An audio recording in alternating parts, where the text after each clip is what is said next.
బీసీల గురించి మాట్లాడే నైతిక అర్హత వైసీపీకి లేదన్నారు మంత్రి వాసంశెట్టి సుభాష్. 34% ఉన్నటువంటి బీసీ రిజర్వేషన్లు వైసీపీ 24%కి తగ్గించిందని అన్నారు.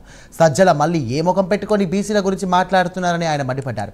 ఇక గీతా ఉపకులాల మధ్య చిచ్చు పెట్టేలా గత వైసీపీ ప్రభుత్వం చీకటి జీవో తెచ్చిందని అన్నారు. కూటమి ప్రభుత్వం శెట్టి బలిజాలను ఓసీల్లోకి కల్పిస్తోందని వైసీపీ ఫేక్ ప్రచారం మొదలుపెట్టిందని మంత్రి వాసంశెట్టి సుభాష్ ఆగ్రహం వ్యక్తం చేశారు. ఆదరణ అనే పథకం కుల వృత్తులకి పనిముట్లు ఇచ్చే పథకాన్ని గత ప్రభుత్వం తీసేగా మరి ఈసారి 1000 కోట్ల రూపాయలు ఆదరణ పథకానికి బడ్జెట్లో ఇవ్వడం జరిగింది. అదేవిధంగా ఏదైతే కార్పొరేషన్ లోన్లు ఉన్నాయో బీసీ కార్పొరేషన్ లోన్లు అవి కూడా ఆల్రెడీ అతి త్వరలో ఎన్డీఏ కూటమి ఆధ్వర్యంలో బీసీ కార్పొరేషన్ లోన్లు ఇవ్వడం జరుగుతుంది.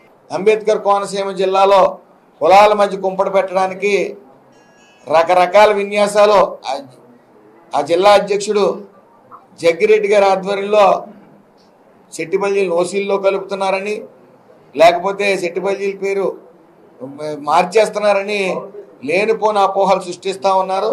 అవి ఎవరు పట్టించుకోవద్దని మనవి. ఏదేమన్నప్పటికీ ఈ యొక్క విష ప్రచారం ఏదైతే విష ప్రచారంతో బతుకుతున్న వైసీపీ నేతలకి మళ్ళీ తెలియజేస్తా ఉన్నాను. వైసీపీలో ఉన్న నాయకులు ఏ నాయకుడికి గీత ఉపకులాల గురించి మాట్లాడే నైతిక హక్కు లేదని తెలియజేసుకుంటూ